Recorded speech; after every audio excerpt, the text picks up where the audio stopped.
All rise and come to order.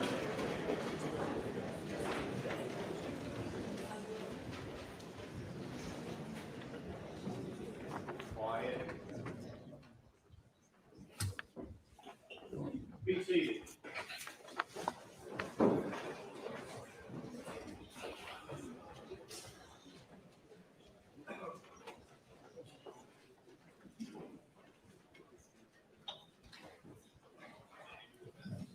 You may bring the jury.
Jury is present, sir. All right, you may continue. Go. Oh, I know. I'm sorry. I got it right here. Show these guys first.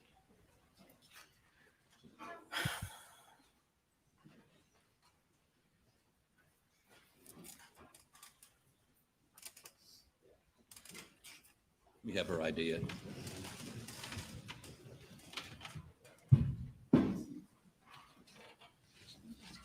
Doctor, I'd ask you to look at this photo and tell me if this is one of the photos from your autopsy. Yes. Okay, that's all I need. Thank you. Now, I'd offer this defense exhibit number 195 into evidence, please. No objection, Your Honor. Admit it. So can we put that up on the screen, please?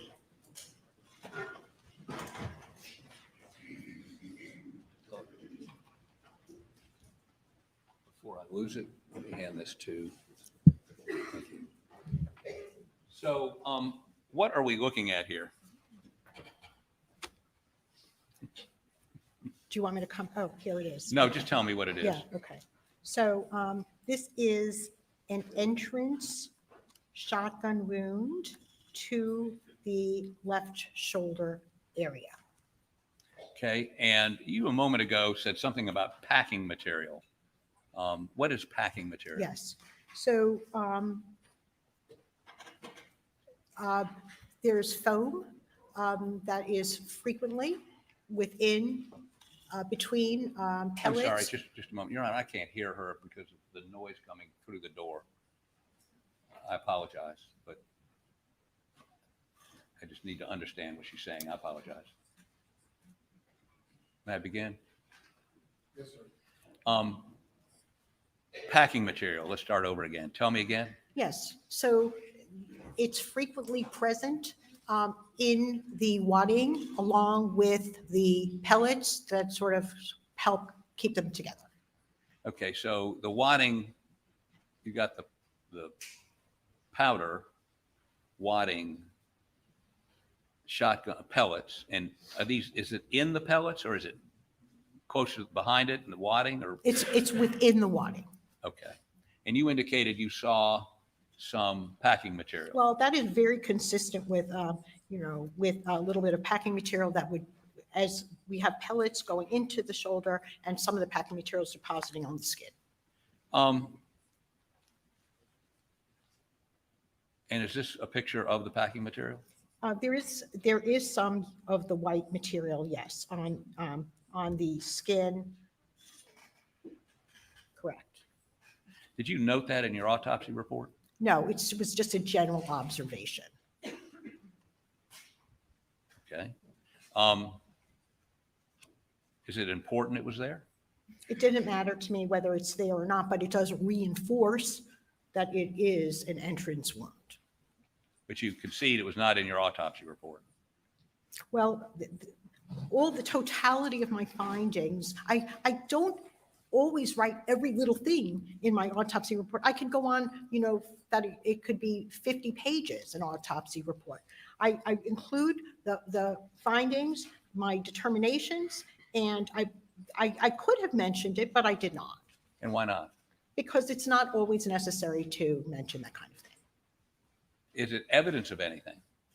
Well, I do believe that supports an entrance wound, although I don't require myself to see it in order to make that determination. But you agree with me, it supports your conclusion, correct? Yes, And you didn't put in your autopsy report. that's correct. Would it be in your notes? No, Okay. So,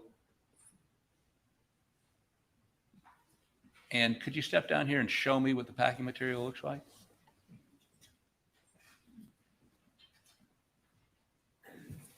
And there's a pointer right over there behind you. You probably want to stand over here so the jurors over there can see it. yes. This is what I believe to be consistent with packing material. And did you remove any of that to be analyzed or forensically examined? No, I did not. Okay, and while we're looking at this picture, you can actually see some shot in there, right? Yes, And that shot is that, I mean, that's pretty, that area right there is much wider than this entrance wound in his cheek, is it not? yes, this entrance wound is larger than the entrance wound here. And I believe I actually went over this last time. Frequently, there's enlargement of wound as it goes along. But in this case, we have a wound going along the top of the shoulder, so it's going to be oblong. As it enters the left neck area, it's entering more at a right angle, perpendicular to the jaw, so it's going to appear smaller. And that has nothing to do with spreading of pellets. Okay, well, let's pursue that a little bit more. You see that pellet that's clear, I mean, clearly there. You This see, pellet? right, and then you see a pellet above it. You see that? Right, Yeah. right. Let me put my glasses on. Is that a pellet? Yeah, it may be a pellet. Yes. Okay, so we have, if you step back just a little bit so this juror can see, we have pellets coming in like this, correct? Well, they're kind of banging against each other. We have the wound track is from left to right. And we do have pellets that are in there. They didn't they stopped in there, so they're not all continuing through. Okay, how many pellets were captured in his shoulder? I captured, I don't know how many I captured. I collected a sampling of the pellets that were along the wound path. But you took x-rays. Yeah, but that's not necessarily the total amount, because some of them, exited somewhere in the brain. So the x-rays were taken without the brain in the head because the brain came separately. Okay, but they did send you the brain. Yes. Did you take x-rays of the brain? No, I did not. Why not? I didn't take x-rays of the brain And the because I reason- oh, go ahead. determined that wasn't necessary for me at the time. To support your conclusion. I didn't take x-rays of the brain. I guess hindsight is always 20/20. I could have taken x-rays of the brain. I could have taken more photos. I could have taken a photo of the brain at the autopsy. I did not. And I would have liked to, but I can tell from the examination of the body that I had an entrance wound on my left shoulder and it's exiting at the top of the head. It's not a contact wound to the top of the head. Okay. That's my determination. Okay, but the reason you didn't take x-rays of the brain was you'd already reached your conclusion, correct? That you didn't need it because this was an entrance wound. Well, I did not, because I felt comfortable with my determination. And decided therefore not to take x-rays of the brain. Well, I don't always take x-rays of every organ. I was comfortable I would be able to recover some pellets on the brain, and it wasn't necessary to show the spread. How many cases have you been involved in where the brain literally exploded out of the head? I mean, that weren't suicides.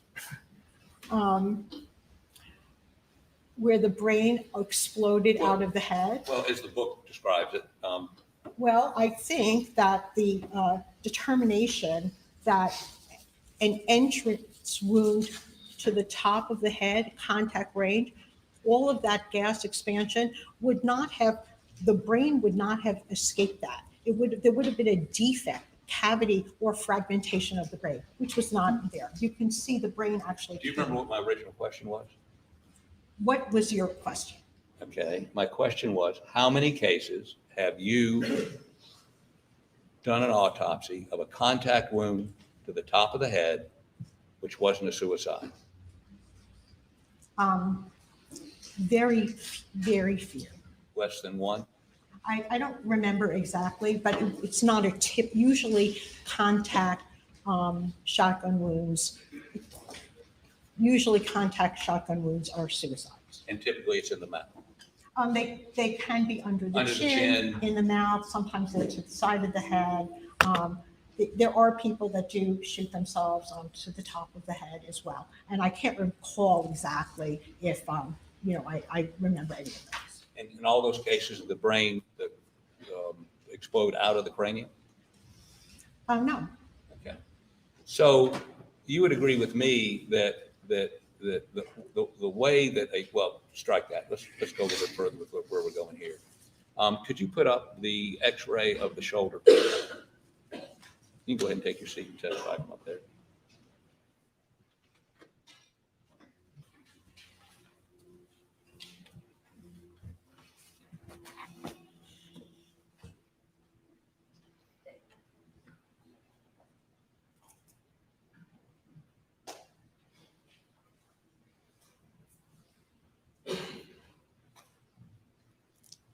Can you tell us what this is?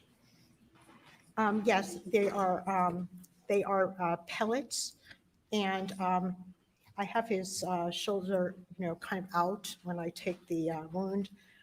We have some pellets remaining in the shoulder area. We have some disruption of the shoulder tissue here, some of the bone, and then we have some.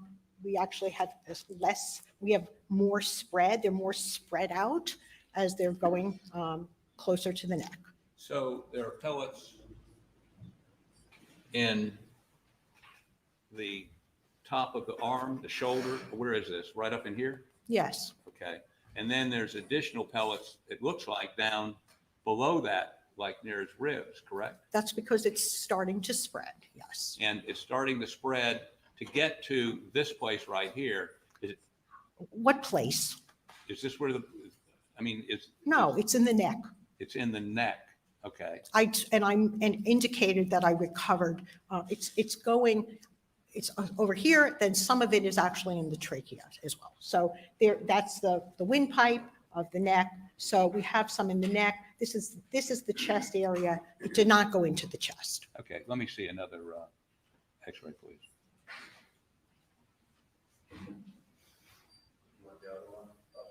What was that exhibit? I'm sorry, I didn't announce it. 112. Okay, let me see the next X-ray. Okay, and where is that? That is the top of the left shoulder and the left arm. Okay. And you see a number of pellets there. Yes, That would be right in this area right here? yes. Okay. Next, there's, I think, one more X-ray.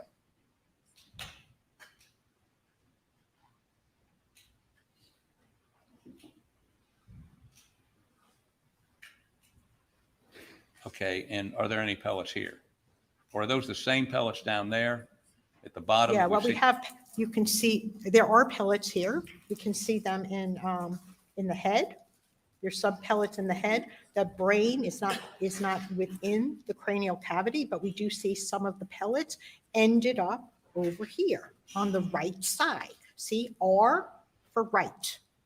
There's the hole at the top of the head, and some of the pellets they're spread out on the right side of the head. How many? Well, I can see there's 3 here.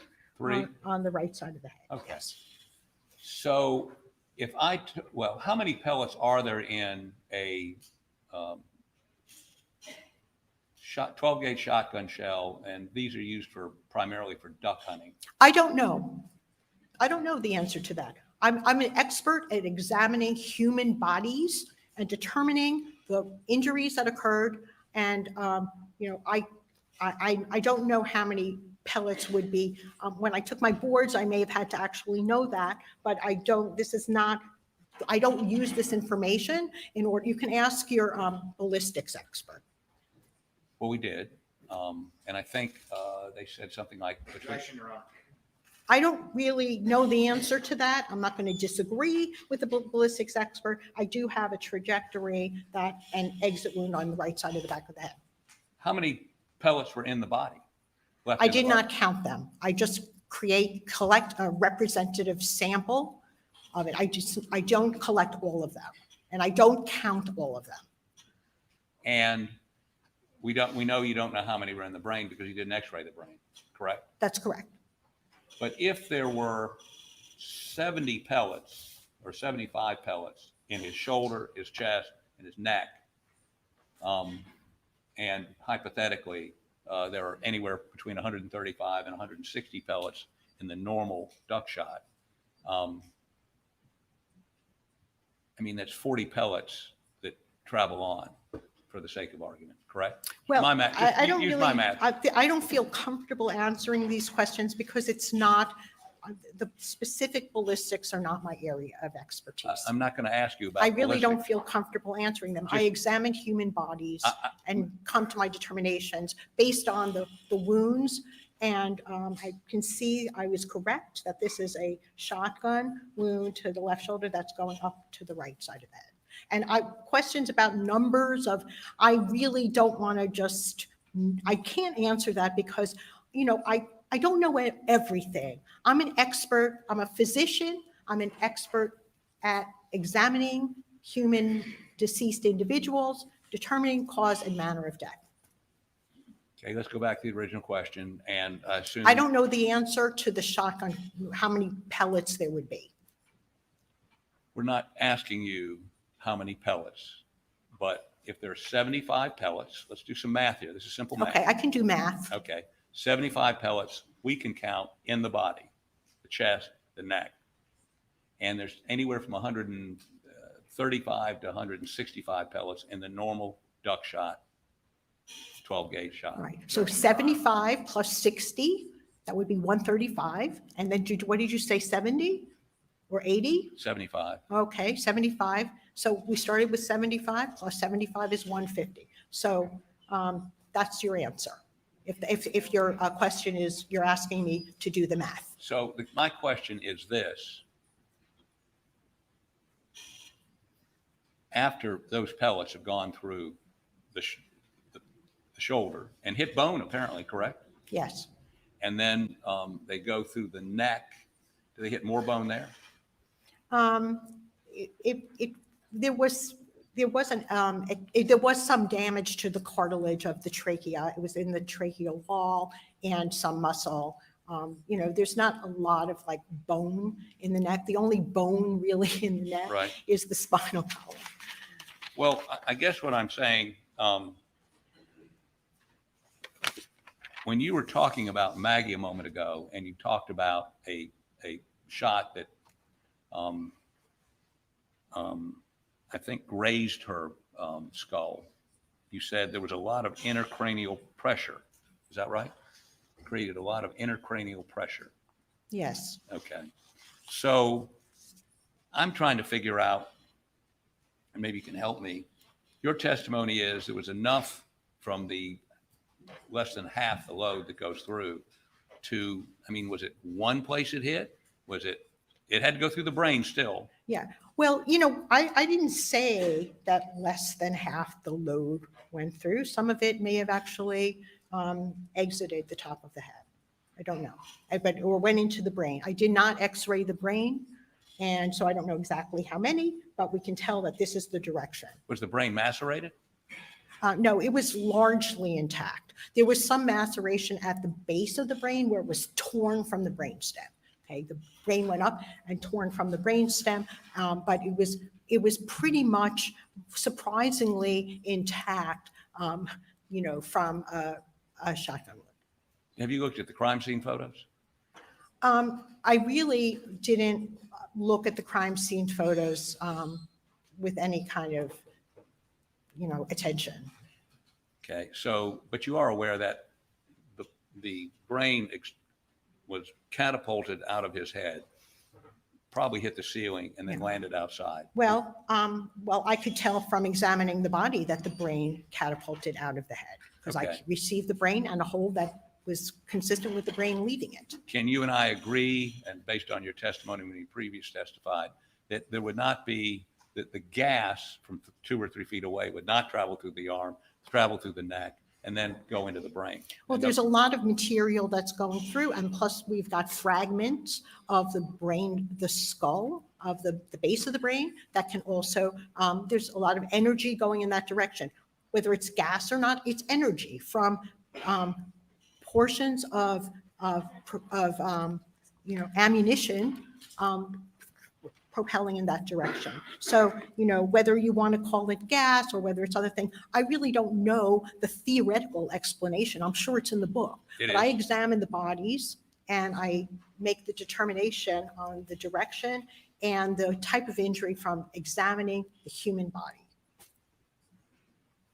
The book seems to indicate that the primary cause for an explosion such as this, the brain exploding out, is the gas. You would agree?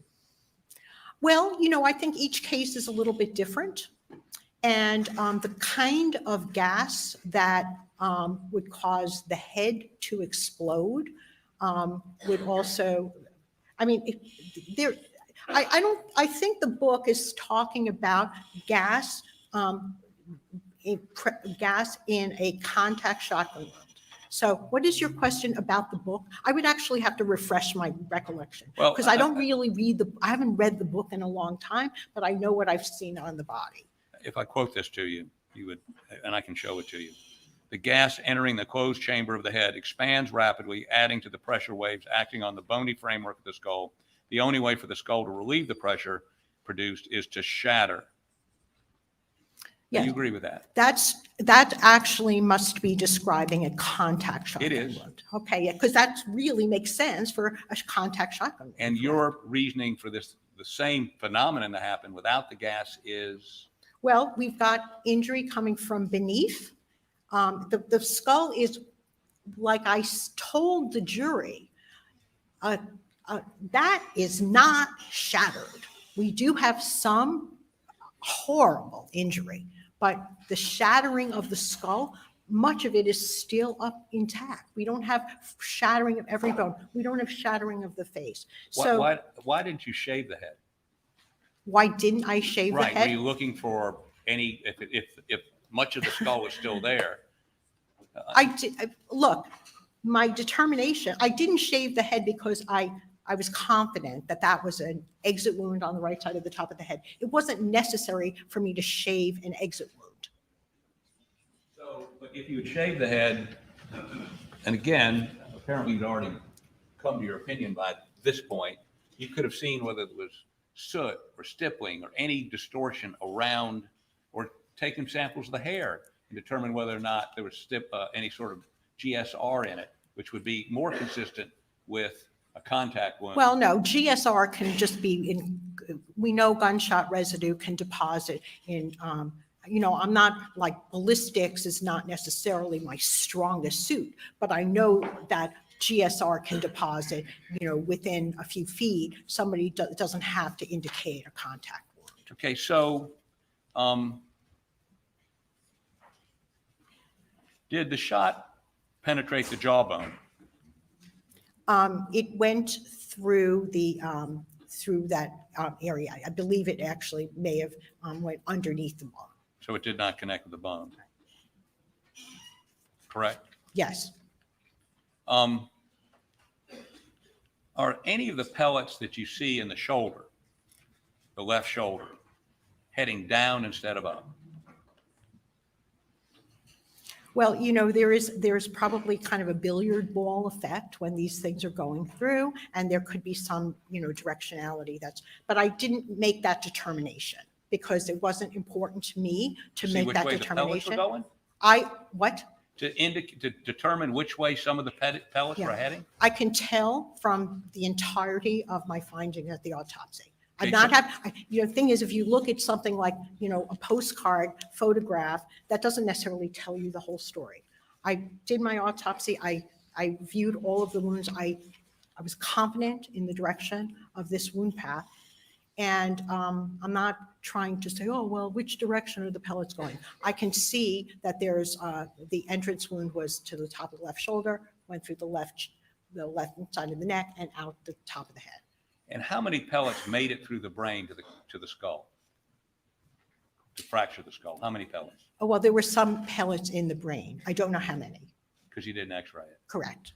So since you don't count the number of pellets, tell the jury, please, how you know how many pellets hit the skull and fractured it and allowed this eruption to occur. I don't know how many pellets. I never said that I did. No, I didn't say you said it. I just want to know if you know it. I don't know the answer to that. And it's not important to you. It doesn't really matter. It's really very theoretical. I examined the bodies and I made my determination based on examination of the body. Is it true that an autopsy report should be able to be read by an independent pathologist to come to a conclusion? Yes. Okay. Are you ready? Okay, how about put that up for us, please? Noises, I'm sorry, sir? some strange noises. Who's talking? You're questioning the witness? Proceed. I'm asking Doug to put up exhibit number. I didn't hear you talking. I heard Oh, I'm you were sorry. questioning the witness I and then may a have strange mumbled. voice I comes from. apologize. What's the exhibit number? Stage 487. Okay. So, how about step down here, please?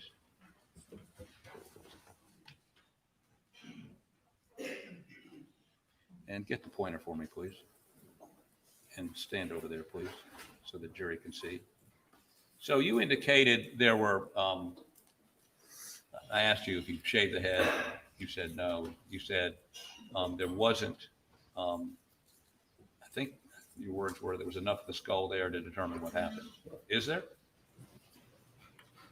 Well, I know this is an exit wound from examining the entirety of the findings, and I did not need to shave the hair.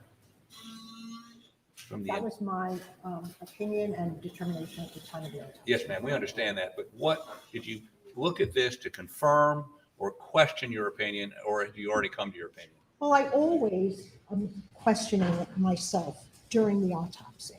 It's not just, I look at take a long time to look at everything before I reach a conclusion. Okay, so the totality of findings here told me this was an exit wound.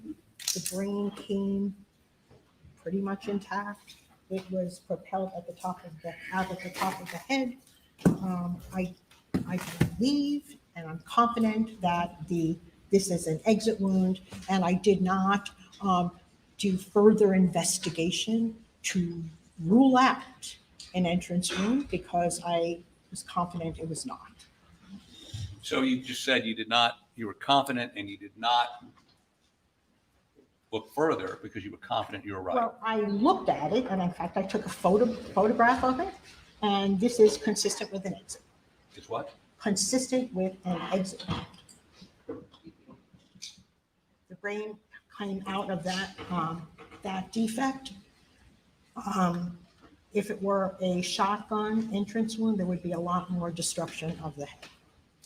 And again, you've never seen a contact wound to the head that wasn't in a suicide case. I don't honestly remember. So you don't remember, let me just rephrase, you don't remember having a case involving a contact wound to the head that wasn't a suicide case. You just don't remember it. I may have, it's possible I did not survey. I may have seen one where somebody was shot at point blank range with a shotgun, and then the entire head is gone. So when I get that kind of if there was a contact shotgun, whether it's suicide or homicide, the entire head would have been basically blown off. And so in every case, well, there's no reason for us to go there because you don't remember ever seeing a case where there was a contact wound and to the back of the head. Objection asked. I think it's honestly, whether it's self-inflicted or inflicted by somebody else. Well, The features of the body are going to be the same. So that's my answer. And I Okay. can't, whether I remember it or not, I've done a lot of autopsies. I don't necessarily remember how many or if I've done one, but I imagine people are shot at close or contact range with a shotgun. And in a contact shotgun, whether it's by suicide or homicide, the entire head would have been basically blown apart. This is terrible. And I know it's terrible. It's probably the worst thing you ever saw, but there would be a lot more damage with a contact shotgun. And that's my professional opinion based on my experience. If other people disagree with me, that's fine. I don't have to convince them. This is my determination based on my education and multiple years of experience doing autopsies and being a forensic pathologist. and I think in your testimony, whenever that was, weeks ago, you conceded that reasonable pathologists can differ, correct? Yes, I think I said, you asked me if a reasonable person, you didn't actually ask me if a reasonable pathologist, you asked me if a reasonable person could have a different opinion. And I remember that because I was sorry that I didn't say, well, of course, reasonable people can think that. But a reasonable pathologist could also think that, but I would disagree with that. Okay. I don't think all opinions, a reasonable pathologist could have an opinion like that, but I think it would really be wrong. Okay. You go ahead and take a stand, please.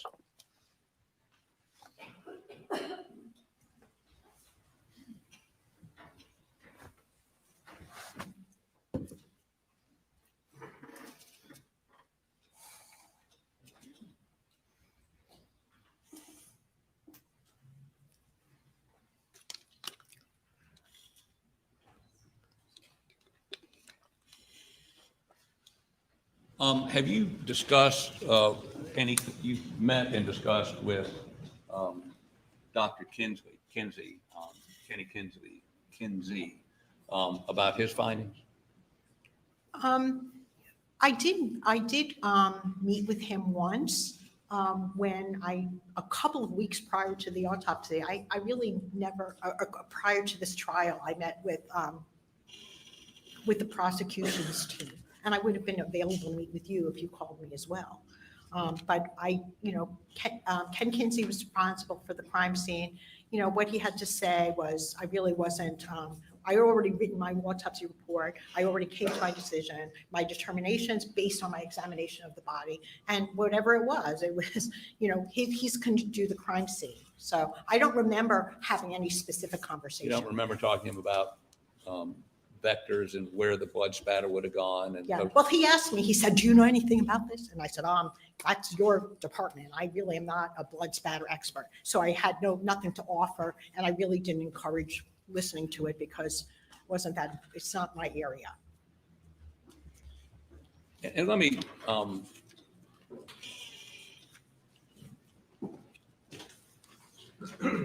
say a couple of things. One is, you indicated that you did not put that packing material in your autopsy report, correct? Yes. And today's the first time you've ever said anything about packing, correct? Yes. Okay. Secondly,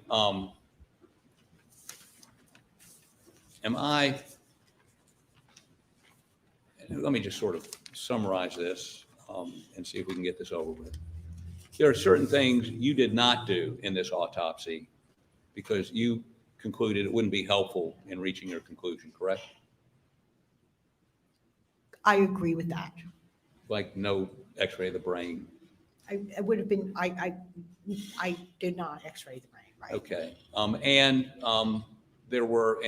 Your belief is that the shotgun wound to the shoulder being so much bigger is because of the angle? Yes. Okay, and then it narrows down to, you would concede as a hole in its neck. Yes, Okay. Shotgun starts out wider, that shot starts out wider. I think we confirmed that. the defect on the shoulder is Right. wider because it's kind of going across the shoulder. So it's going to create a defect on the shoulder that's wider than something entering at a right angle or perpendicular. So that's, and I think that makes sense to me. It's consistent with what I've seen in more than 20 years of my practice. And there wasn't anything that seemed odd about that. And you would concede you're not a ballistics expert. I know the kind of ballistics. Some forensic pathologists know a lot about ballistics. I know probably an average amount. Okay, and so when you say it started out wider and then came down to this hole, have you discussed that with any ballistics experts? It doesn't require, that's forensic pathology. That's damage to the body. I don't need to be a ballistics expert, and I've done enough autopsies on shotgun wounds to make that determination without requiring additional ballistics knowledge. But we can see that the shotgun starts out, the shot starts small and then the pellets expand. Objection asked and answered, Your Honor. Objection sustained. Why are there no shot, why there's no shot in his cheek if it's expanding? Why are there no pellet holes here?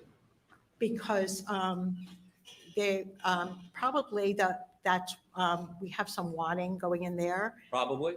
Yeah, I think that is consistent with the wadding. And there are, there's some pellets remaining in the wadding as well. The wadding going where?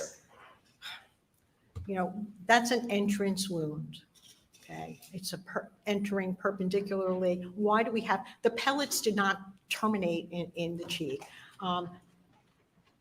They continued upward. But a number of them terminated in the shoulder, Yes, in the chest, up here, right? yes. And then Not they- the chest, then the they neck, stop- not the I'm chest. sorry? Not the chest, the neck. But the neck, the shoulder and upper neck, right? Yes. And then, if they stop expanding here, so the cheek isn't, one of those pellets is, Objection asked and answered to the former question. Your Honor? It's been asked and answered. I sustain the objection.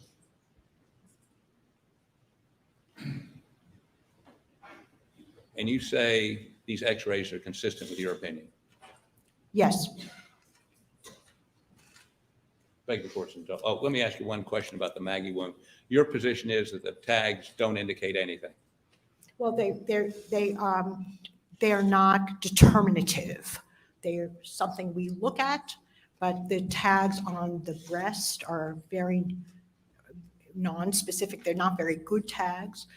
We happen to have nice tags on the back of the skull. Frequently, the tags are more reliable when the skin is tighter over an area. So on Maggie, you're saying one shot's going up and the other one's going down? Yes. Beg the court's indulgence.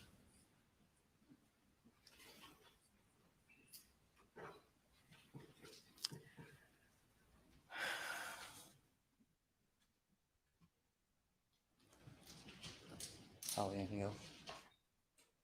Thank you, that's all I have. Thank you, doctor. Just two questions. 5,500 autopsies, you said, correct? Yes, and since I was here last Navy, I've done another dozen, so over 5,500. And you rely on practical observations of actually observing the body, is that correct? That's correct. I do my autopsies, and based on my experience and knowledge as a forensic pathologist, I know about the bodies, examining the bodies. That's what I rely on. And your, Those are two questions. You have more? have, just a couple more, Your Honor. In your opinion, is there any way Paul's face would have remained intact if he had suffered a contact wound from the top of the head? No, And in your opinion, is this obviously a wound in this direction as you've described? Objection, Your Honor. Repetitive. She's testified 5 times. That's her opinion. The objection is sustained. Further on. Thank you. Nothing Further. Thank you. You may step okay, down. thank you.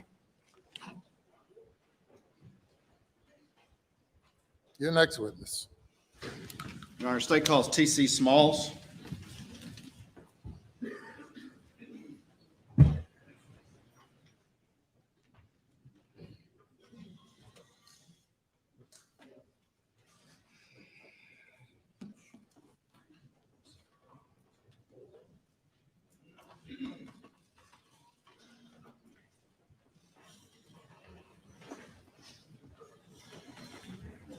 Raise your right hand.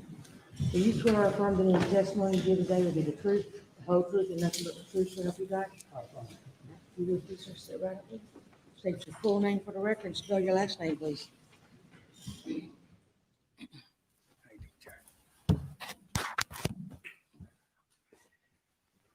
My name is Thomas C. Smalls. Folks call me TC Smalls. SMALLS. Sheriff Smalls, how you doing today? I'm doing good. All right. Tell the jury just a little bit about yourself, and I called you sheriff, so if you could just kind of explain that to them a little bit. Okay, in law enforcement for 39 years, 8 months. I retired in December. 16 years of those 39 years was, I served as sheriff of Hampton County.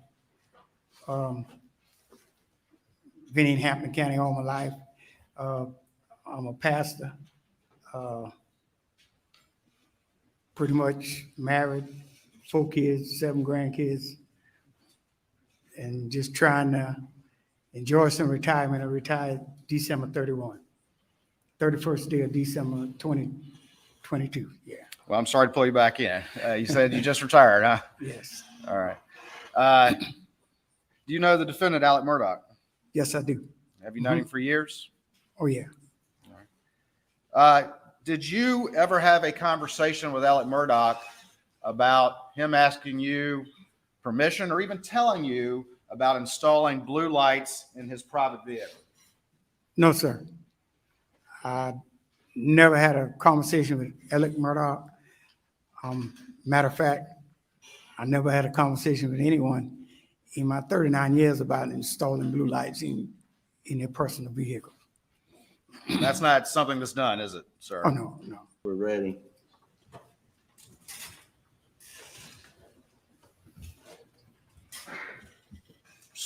So you tell us, you recognize this photo? Yes, sir. And this is the door? Yes, sir. And this part of the door is blood spatter? Yes, sir, it is. And then there's hair? There is hair, there's a little bit of bone, and there's some other body tissue. Okay. And there, you think, where is Paul in relation to the door at this He point? would be right where I showed you, off at 135-ish, give or take a few degrees, closer to this side, so you could make that angle. You can look at the directionality in the blood and tell which direction it's going. Okay. And coming out of the top of his head would be 75 steel pellets? Yes, sir. That's no other way for him to get out. Yes, sir. And you went out there and you found one indentation. Well, it's an indentation, but that is a little deceptive because you can see the paint damage to the top of the door.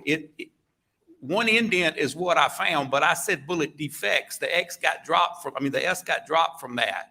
But if you zoom in on that, you can see where the paint was disturbed around that indentation. But one proves it didn't go back the other direction, Mr. Griffin. It doesn't take a lot. So if you'll pull up 188, defendants and evidence 188, and this is not under seal. 188, please. And zoom in on the indentation. There's actually several if you, All right. you're cutting in on that one, but So you say there are more defects on the door? yes, sir. Did you document any defects that you observed on the door? I got them in a photograph. I can show you. Okay. What other documentation did I need to do it to verify that that's the same door? No, I'm just talking about other pellet marks on the door. There are other pellet marks on there. Yes, sir. You just cut that one down, but if you move up a little bit, you can see the little indentions right there in the paint, All right, back it up, Doug. right above the hinge, right here. 1, 2, 3, 4, 5, 6, 7. Okay. There's several of them there. And then you see this pellet here in the, I did not see that, but I'm vertically challenged, and I wish I could have looked up and saw that pellet, but I did not see that pellet lodged in that door frame. But I'm glad, Mr. Palmbach, however you say his name, I'm glad he found it because that even proves my point a little bit more. Well, so I'm gonna ask you, Mhm. according to your shot angle, how would a pellet get there? It's really, I mean, the cone, it's a cone, Mr. Griffin. I've already described how shot pattern works. It's a cone. So this missed his head, you think? No, it come out of his head.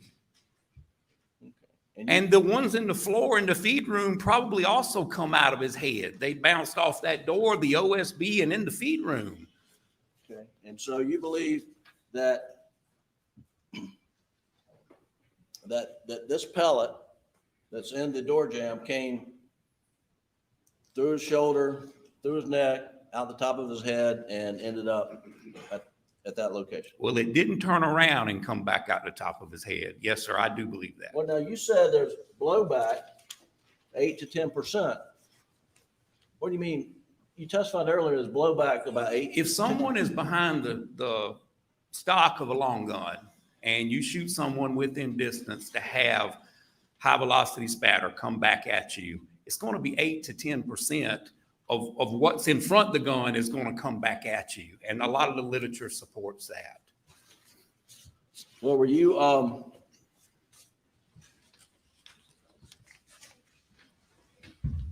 mean, let me show you, and this is under seal. Please cover up, and it's Defendant's Exhibit 192.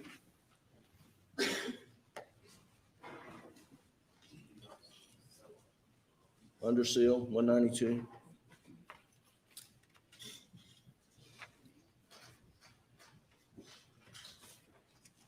you see that? What? This photo. Yes, sir. Now, this blood spatter down here where you say Paul would be standing, what's your explanation for that?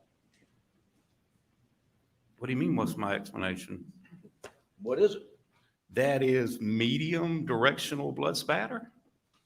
From what injury to Paul? Probably his brain hitting the sidewalk would be my best guess, but that's not high velocity. Now, you understand what Mr. Palmbach said was that that's more consistent with Paul being shot from the top of the head, going through his neck, out his shoulder, and producing that stain. I also understand Mr. Palmbach said there's no damage over here from those shot pellets, and you can't have one without the other. I disagree with that result. So you believe this is from Paul's brain landing? Either his Where? brain landing on the sidewalk, bouncing off the door, or either his body falling in body fluids outside. That's low velocity, low to medium velocity. That's not high velocity blood spatter. That's stomping in a puddle of blood or something moving in a puddle of blood. That's not the projected blood like you'd have a millimeter or less in high velocity blood spatter. That's large. It does show some directionality. It's coming from the door frame or either right outside the door frame, but it's large. That's way too large to be associated with the exit hole of a gunshot.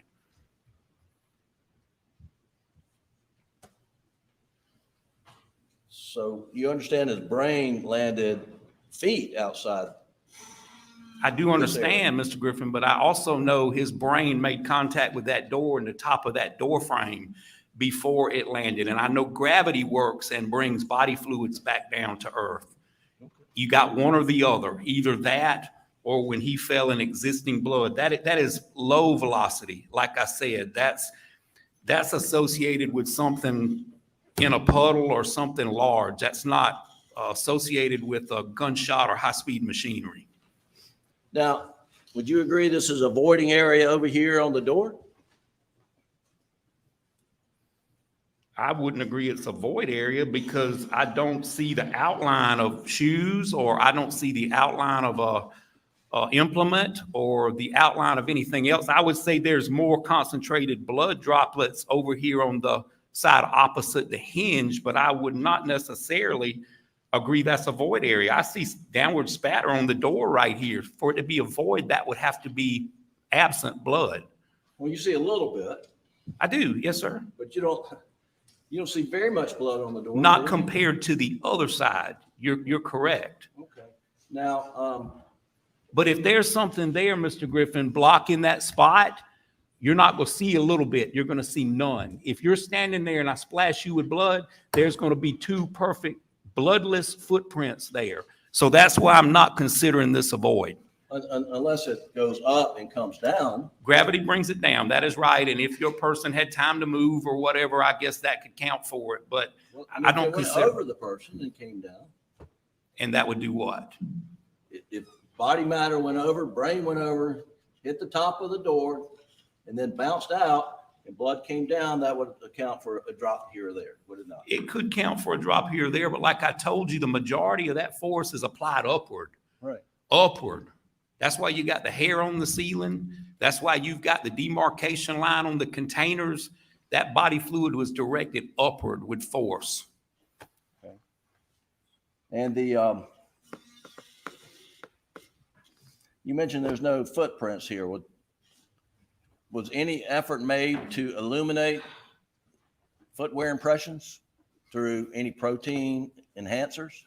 I didn't see any of that, Mr. Griffin, if they did. I saw no evidence of that when I went back to the scene. Generally, when you use dye stains and that kind of thing, it's just going to be there forever. Dye stain would have picked up perhaps stained footwear impressions you can't see with the naked eye, wouldn't they? It may have if someone had stepped in blood and left a footwear impression. Right. Well, there's a shooter somewhere, inside or outside the door, correct? Yes, sir, I agree with that. And there's no effort to determine footwear impressions of the shooter. Mr. Griffin, obviously, was there? I don't know. I don't know what the process was. I know they examined some partial footwear impressions, You can take this down, Doug. but I don't know how far they went beyond that. Well, they certainly should have gone further than they did. Would you agree with that? Mr. Griffin, I can only judge what I would do, and sometimes I would, sometimes I wouldn't. If I saw evidence that I had something that I needed some more detail, I would use chemicals, but it just depends on the situation.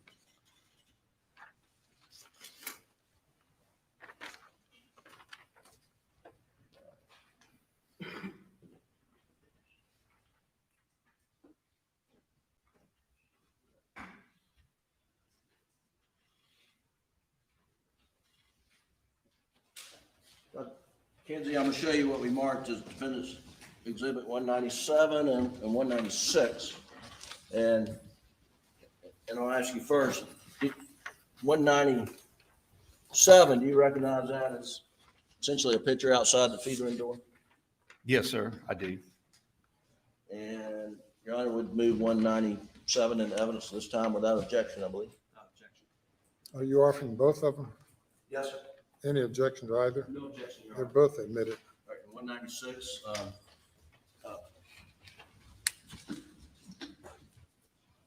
Dr. Kimsey,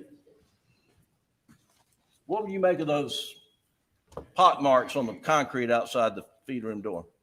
I don't know, Mr. Griffin. I don't know what they are. Should they be pellet? I guess they could be. All right. They could be from a pressure washer also. Oh, you have these? Okay, great. So we're seeing for the jury 197, and then, can you zoom in there? Doug, go to 196, please.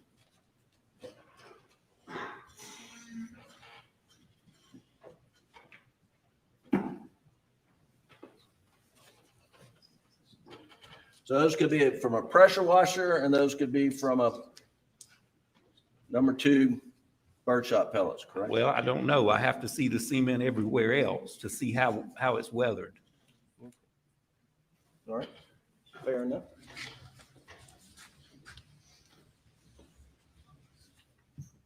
Now, last few questions, you mentioned that, that you had seen some 12 execution-style killings with contact wounds to the head. I said I've worked about 36 total. Probably 12 of them were homicides to the head.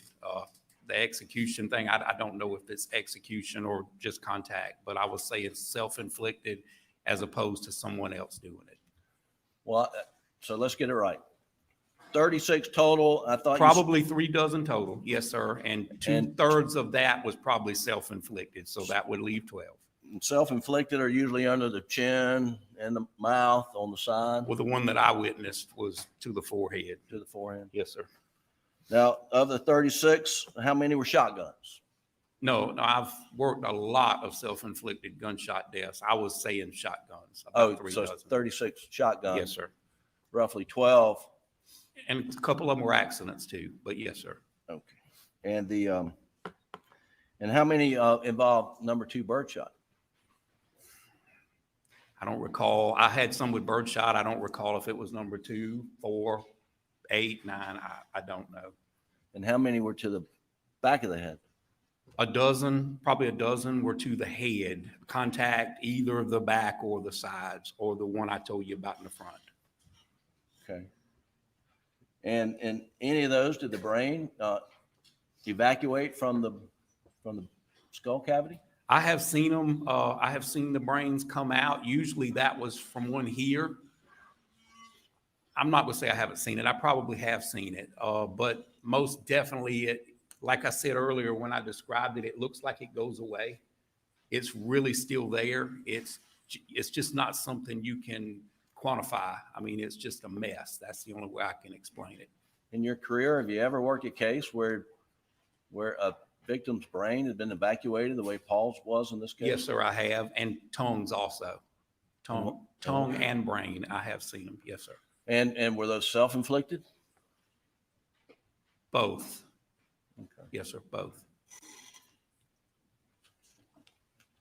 And you're talking about shotgun? Yes, sir. Okay. Shotguns. And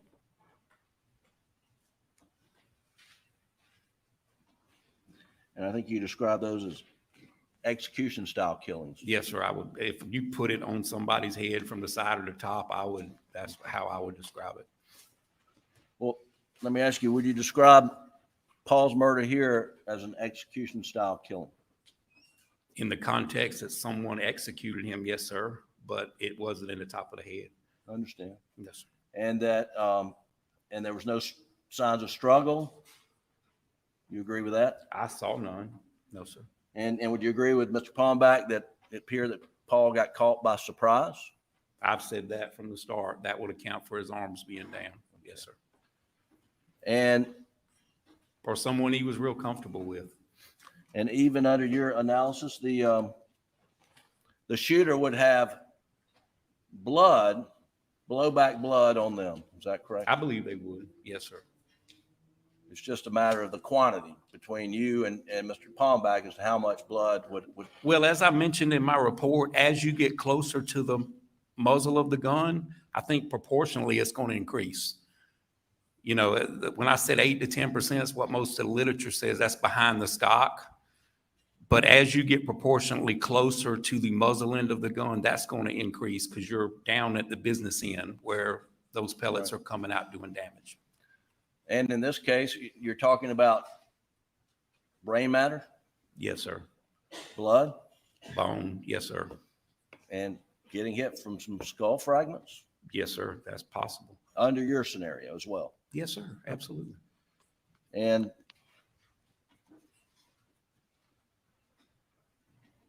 lastly, how many murder have you worked where one person brings a high-powered assault weapon that has a magazine capacity of 20 or more rounds and a shotgun with maximum capacity maybe 3 shells? Well, I have worked multiple murders where the available weapons there were used and several calibers were used, but I can't tell you from memory the other ones. Logically, it would make sense that if you're going to go kill 2 people and you have a high-powered weapon with a high-capacity magazine, that was all you need to do the job, right? Well, if the weapon's available, Mr. Griffin, if it's there and it's available and maybe it wasn't something that I put a lot of thought in, I'm probably going to use whatever's available. Well, here we know there were two weapons available. There was a 12 gauge shotgun and a AR-15 style 300 blackout, Yes, sir. and both were used. Yes, sir.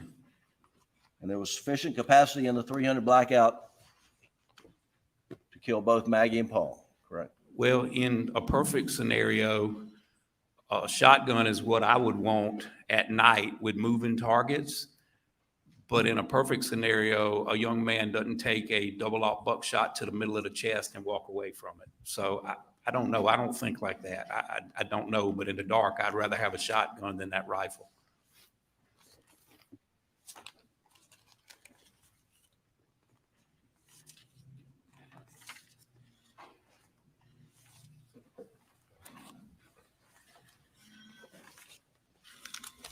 Of course, and build it. Just a second.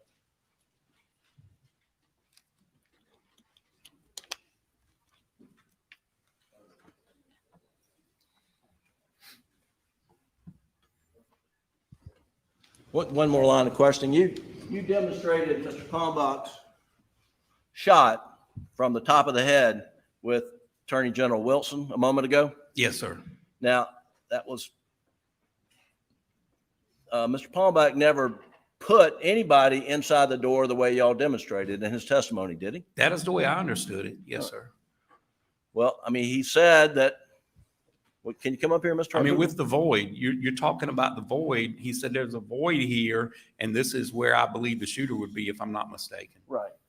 So if you'll come up here, Mr. Harpoon, and let me find the dowel. Let me bend down. Don't let him bend down like that. No. Come on. All right. So if you're coming out of threat, you're gonna get down. Down? Yeah, get down. Almost to the ground. And over like this? Further. All the way. Yeah, you probably need to get down further, but you probably can't do that. But the shot to the head as it's coming out, right? Or boom. He'd have to be twisted this way for it to work out with the arm if that was the Okay. exit. Yes, sir. But that's fine. That's fine. But Mr. Kalmbach never said that they passed in the doorway. Did he? He might not have said those words, but that was my inference, that there's a void there. And when he's in the picture holding his hands here, I Right. took that to be Paul's head. So that's All right. Well, okay. Did y'all understand when he was in the picture there? He was demonstrating what your angle had to be to make it work. well, I wasn't in the door with my angle. I understand. Yeah. Okay. All right. Thank you. Yes, sir. That's all we have. Thank you. Right. Briefly, Your Honor.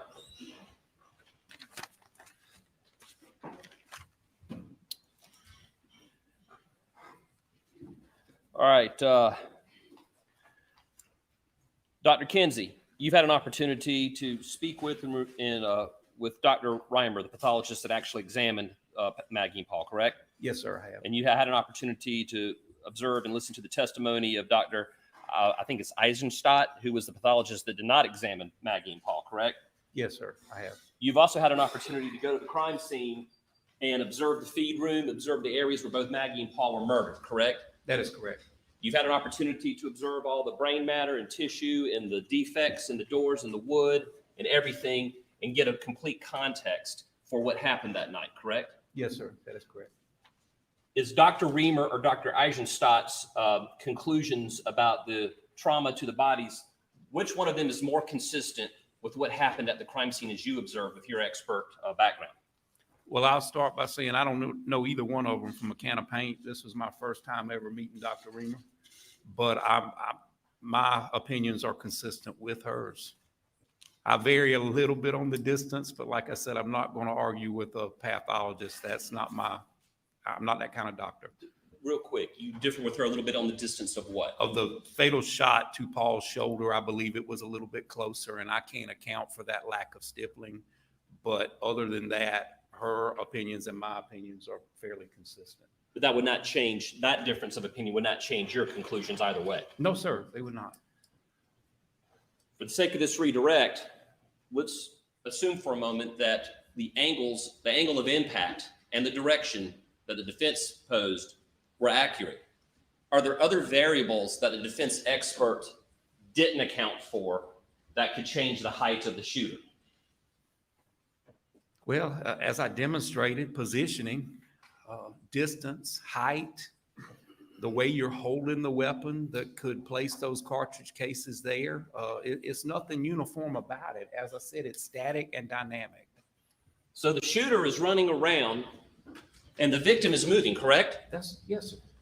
It's chaotic. Yes, sir. It's crazy. Yes, sir. I would imagine it was. There's no way to know, unless you were there, how the gun was being shouldered, where it was being held, the angle. There's no way to know that. I have no way of knowing that.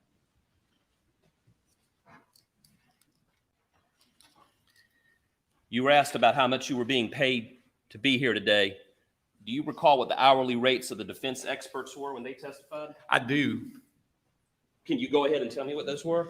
Some was $350 an hour, some was $650 an hour, and I think one was $5,500 a day, if I'm not mistaken.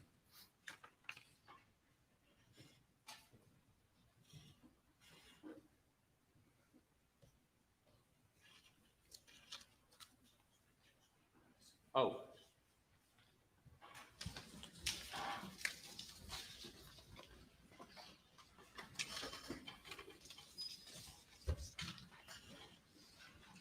Jim, pictures you just put into evidence. Oh. I got them right here. I just found them. Thank you.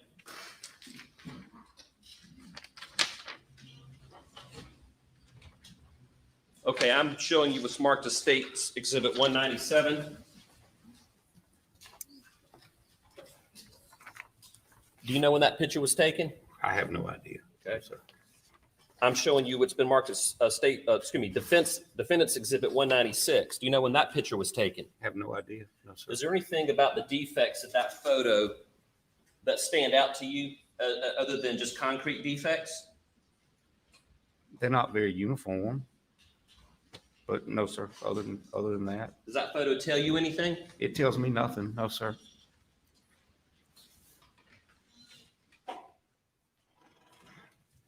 That's all I have. Thank you. You're quite welcome. Anything further? Thank you. You may step down.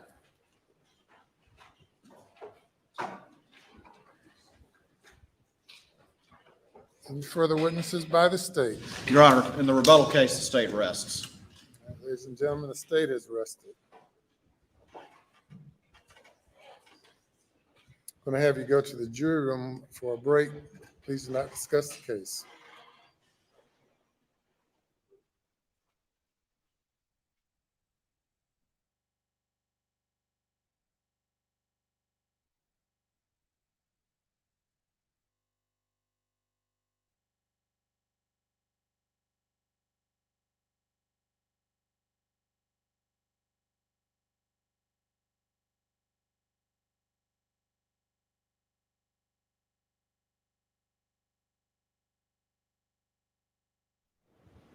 Everyone be seated.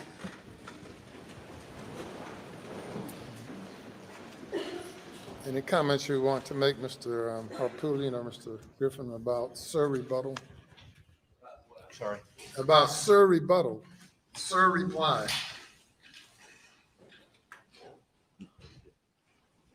No, thank you. No. So we run out of time today as far as the jury view.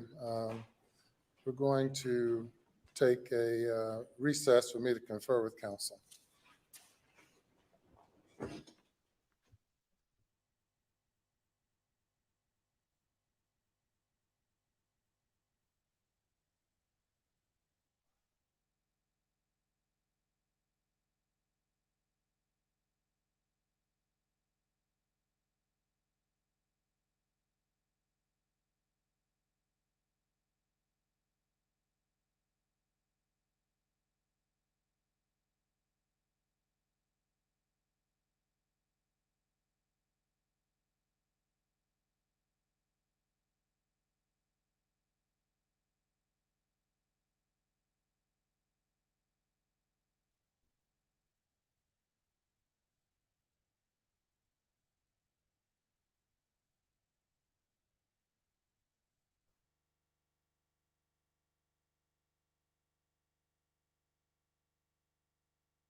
Well, I thought they were going to talk real quick and come right back. I'm not going to sit here and look at the state seal for the next hour.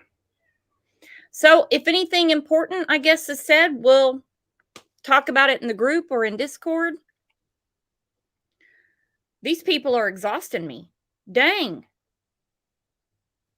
So I will get tomorrow's show scheduled. I don't know what's going to be going on. I didn't plan anything yet because today kind of went sideways on me, but that happens. That happens. It's okay. So you guys have a great rest of your night. I'll be chatting over in Discord or in the Facebook group. And I will see you tomorrow morning around 9 a.m. You guys have a good one. Have a great night.